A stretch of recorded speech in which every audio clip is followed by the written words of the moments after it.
আমরা সকলেই ইন্টারনেট থেকে নানা ধরনের আর্টিকেলস, অ্যাডভার্টাইজমেন্টস এবং সোশ্যাল মিডিয়াতে দেখে নানা রকম স্কিন কেয়ার প্র্যাকটিসেস চেঞ্জ করতে ভালোবাসি। সবেতেই ভাবি কিসে আমার স্কিন আরও ভালো হবে। তবে আপনি কি জানেন, এই ধরনের স্কিন কেয়ার চেঞ্জ করতে করতে নিজের অজান্তেই আপনি এমন কিছু ভুল করে ফেলতে পারেন যার ফলে লং টার্মে আপনার স্কিনের বড়সড় ক্ষতি হতে পারে।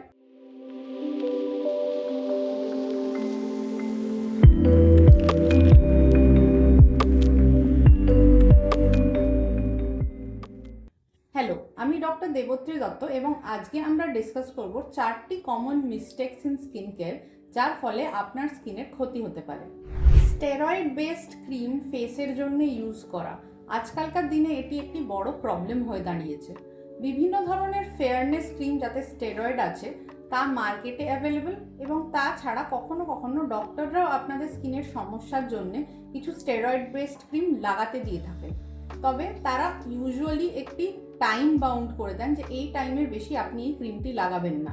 এই ধরনের ফেয়ারনেস ক্রিম বা স্টেরয়েড বেস ক্রিম যদি আপনারা অনেক দিন ধরে স্কিনে লাগিয়ে যান তাহলে প্রথম দিকে স্কিন সুন্দর এবং চকচকে লাগে ঠিকই, কিন্তু পরবর্তীকালে স্কিনের এর জন্য ক্ষতি হতে পারে। স্টেরয়েড যদি অনেকদিন ইউজ করা হয় তাহলে এটি স্কিনের গ্রোথ বন্ধ করে দেয়, যার ফলে স্কিন পাতলা এবং লালচে হয়ে যেতে পারে, ফেটে যেতে পারে, স্কিনে নতুন হেয়ার গ্রোথ আসতে পারে, অর্থাৎ ফেশিয়াল হেয়ার গ্রোথ বেড়ে যেতে পারে এবং পিম্পলস বেরোতে পারে। এর সাথে র্যাপিড এজিং হতে পারে, যার ফলে আপনার স্কিনে প্রিম্যাচিউর রিঙ্কলসও পড়ে যেতে পারে। এবং অনেকদিন স্টেরয়েড ক্রিম ইউজ করলে আপনার ফেসের স্কিন স্টেরয়েড ডিপেন্ডেন্ট হয়ে যেতে পারে, যার ফলে স্টেরয়েড হঠাৎ করে বন্ধ করলে কিন্তু স্কিন কোয়ালিটি খুব বাজেভাবে ডিপ করবে, যার ফলে স্কিন ডাল, ড্রাই এবং ডার্ক দেখাতে আরম্ভ করে এবং র্যাশেস আসতে আরম্ভ করে। তো এই মিস্টেক অ্যাভয়েড করার জন্যে আপনি যখনই কোনো স্কিনের ক্রিম ইউজ করবেন, ডক্টর প্রেসক্রাইবড হোক বা মার্কেট থেকে কেনা হোক, তখন তাতে স্টেরয়েড ইনগ্রিডিয়েন্টসের জন্য যেখানে ইনগ্রিডিয়েন্টসের লিস্ট আছে সেই এরিয়াটা একটু চেক করে নেবেন।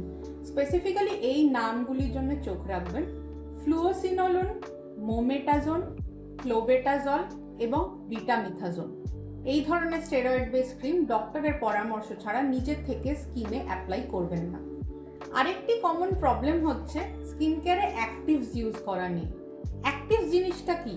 তো অ্যাক্টিভস আর বেসিক্যালি নানা ধরনের ইনগ্রিডিয়েন্টস যা আমাদের স্কিনের ওপর ডাইরেক্টলি এফেক্ট ফেলতে পারে, যেমন vitamin C, retinol, glycolic acid.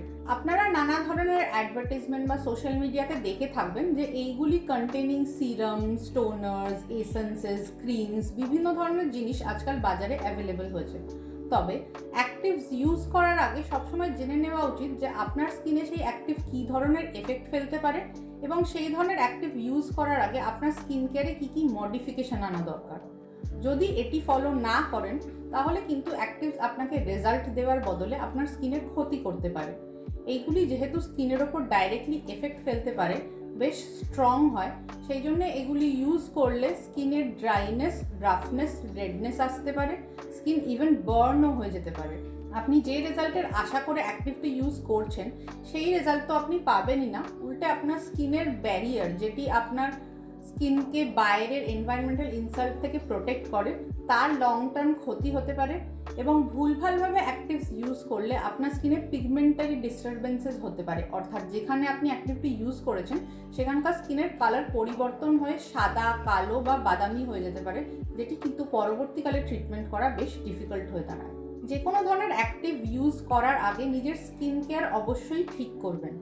Skin কেয়ারে ইউজ করবেন একটি মাইল্ড ক্লেনজার, আপনার স্কিনের জন্য সুটেবল ময়েশ্চারাইজার এবং ডেইলি বেসিসে সানস্ক্রিন বাইরে না গেলেও। অ্যাক্টিভ ইউজ করার আগে জেনে নেবেন আপনার স্কিনে কী ধরনের অ্যাক্টিভের প্রয়োজন আছে এবং সেই অ্যাক্টিভ আপনার স্কিনে আর কী কী এফেক্ট ফেলতে পারে। যেমন ভিটামিন সি অ্যান্টি এজিংয়ের জন্য একটি ভালো প্রোডাক্ট, মাইল্ড প্রোডাক্ট, কিন্তু অ্যাকনে প্রোন স্কিনে এটি অ্যাকনে বাড়িয়ে দিতে পারে, তাই জন্য অ্যাকনে প্রোন স্কিনে ভিটামিন সি ডাইরেক্টলি ইউজ করা উচিত না। রেটিনলও আরেকটি পপুলার প্রোডাক্ট যা অনেকেই ফাইন লাইন্স অ্যান্ড রিঙ্কলসের জন্য ইউজ করেন, তবে এটি স্কিনকে খুবই ড্রাই করে দিতে পারে, সেই জন্য ড্রাই স্কিনে এটি ডাইরেক্টলি ইউজ করা উচিত না। এবং 25 বছর বয়সের নিচে রেটিনল ইউজ করলে আপনি খুব একটা এক্সট্রা অ্যান্টি এজিং এফেক্ট পাবেন না। আরও কিছু ধরনের লাইটেনিং প্রোডাক্টস আছে, যেমন গ্লাইকলিক অ্যাসিড, কোজিক অ্যাসিড বা নায়াসিনামাইড। এগুলিও স্কিন কোয়ালিটি অনুযায়ী দেখে তবেই সিলেক্ট করা উচিত এবং নিয়ম করে ইউজ করা উচিত। যেমন লাইটেনিং প্রোডাক্ট যদি আপনি দিনের বেলা ইউজ করেন তাহলে কিন্তু তার ফলে স্কিন বার্ন বা পিগমেন্টেশন আসতে পারে। এগুলি রাত্রে ইউজ করা উচিত এবং নিয়ম করে তারপরে দিনের বেলা সানস্ক্রিন অ্যাপ্লাই করতেই হবে, ইভেন ইফ আপনি ইনডোরস থাকেন। যে কোনো ধরনের অ্যাক্টিভ আপনার স্কিন কেয়ার প্র্যাকটিসে ইন্ট্রোডিউস করার আগে সেটি দিয়ে বডিতে কোনো কভার্ড এরিয়াতে একবার প্যাচ টেস্ট করে নেবেন। প্যাচ টেস্ট হচ্ছে যে কোনো একটি এরিয়াতে অল্প একটু অ্যাক্টিভ নিয়ে আধ ঘন্টা থেকে 1 ঘন্টা লাগিয়ে রেখে তারপর সেটি ধুয়ে ফেলবেন, দিয়ে চেক করবেন যে আপনার সেখানকার স্কিনে কোনো ইরিটেশন, রেডনেস বা ড্রাইনেস হয়েছে কিনা। এরকম কোনো কিছু যদি হয়ে থাকে তাহলে সেটি আপনার ফেসের স্কিনে ইউজ করলেও সেই ধরনের সাইড এফেক্ট হতে পারে। অতএব সেই অ্যাক্টিভ তখনকার মতো অ্যাভয়েড করতে হবে বা স্কিন কেয়ার ঠিক করে তারপরেই শুরু করতে হবে। আরেকটি কমন মিস্টেক যা ইউজুয়ালি আমি ইয়াং পিপলের মধ্যে পাই, স্পেশালি যাদের অয়েলি বা অ্যাকনে প্রোন স্কিন আছে, তা হচ্ছে ময়শ্চারাইজার স্কিপ করা। যাদের অয়েলি স্কিন আছে তাদের ময়শ্চারাইজার লাগালে স্কিন চ্যাটচ্যাটে বা স্টিকি হয়ে যায় বলে অনেকেই ডেলি ময়শ্চারাইজার ইউজ করা পছন্দ করেন না। শুধু ফেস ওয়াশ এবং আদার স্কিন কেয়ার যেমন সানস্ক্রিন বা মেকআপ এই ধরনের জিনিসপত্র ইউজ করেন। কিন্তু অয়েলি স্কিন যাদের তাদেরও ময়শ্চারাইজার ইউজ করার প্রয়োজন আছে, কারণ অয়েলি স্কিনে অয়েল প্রোডাকশন যদিও বেশি হয় কিন্তু ওয়াটার রিটেনশন ক্যাপাসিটি কমই থাকে। অর্থাৎ আমাদের স্কিন যে জলকে নিচের স্তরে ধরে রাখে, যার জন্য স্কিন সেলস হেলদিলি বাড়তে পারে, সেই ক্যাপাসিটি কিন্তু অয়েলি স্কিনেও খুব একটা বেশি থাকে না। ময়শ্চারাইজার এইভাবে স্কিনের ওপর লাগালে সেটি ওই জল ধরে রেখে স্কিনকে হেলদি রাখতে সাহায্য করে, ডিহাইড্রেটেড স্কিনকে হাইড্রেটেড রাখতে সাহায্য করে। স্কিন যদি ডিহাইড্রেটেড হয়ে যায় তাহলে কিন্তু যে কোনো প্রোডাক্টে ইরিটেশন হতে পারে এবং র্যাপিড এজিং হতে পারে। অতএব ময়শ্চারাইজার অয়েলি স্কিনের জন্যও প্রয়োজন। হাউএভার ইউজ করার আগে এটি দেখে নিতে হবে যে অয়েলি স্কিনের জন্য moisturiser water based, gel formulation এবং লাইট ওয়েট হতে হবে, এবং এই ময়শ্চারাইজার ইউজ করতে হবে ফেস ওয়াশ করার পরে যখন ফেসে অয়েলিনেস কম থাকে। দিনে 1 থেকে 2 বার অন্তত ময়শ্চারাইজার ইউজ করা ম্যান্ডেটরি। প্লান্ট অয়েল বা প্যারাফিন বেসড ময়শ্চারাইজার অয়েলি স্কিনের জন্য উপযুক্ত নয়। আপনার স্কিনের উপযুক্ত ময়শ্চারাইজারে কী কী ইনগ্রিডিয়েন্ট থাকা দরকার সেটি জানতে আপনি আমার প্রিভিয়াস ভিডিও অন ময়শ্চারাইজার্স দেখতে পারেন। যদি স্কিন কেয়ারের সাথে আপনি মেকআপ ঠিকভাবে লেয়ারিং করে ইউজ না করেন তাহলে কিন্তু এর পক্ষে স্কিনের ক্ষতি হতে পারে। অতএব ময়শ্চারাইজার, সানস্ক্রিন লাগানোর পরেই মেকআপ করবেন এবং হেভি মেকআপ রোজ অ্যাভয়েড করবেন। ফিরে এসে রোজই অবশ্যই আপনার মেকআপ ঠিকভাবে রিমুভ করবেন। যদি মেকআপ স্কিনে লেগে থাকে তাহলে কিন্তু তার জন্য স্কিনের ড্রাইনেস, ইরিটেশন এবং এজিং সমস্যা হতে পারে। বাড়ি ফিরে এসে রাত্রিবেলা যখন মেকআপ তুলবেন তখন প্রথমে মেকআপ রিমুভার দিয়ে মেকআপ রিমুভ করবেন এবং তারপরে ফেস ওয়াশ দিয়ে ফেসটি আবার ওয়াশ করবেন। এর ফলে স্কিনে একটু ইরিটেশন হবে, যার জন্য আপনি এর উপরে একটি হালকা ময়শ্চারাইজার অ্যাপ্লাই করে নেবেন। রেগুলার মেকআপ করলে যদি এই নিয়মগুলি মেনে চলেন তবেই কিন্তু আপনার স্কিন হেলদি থাকবে।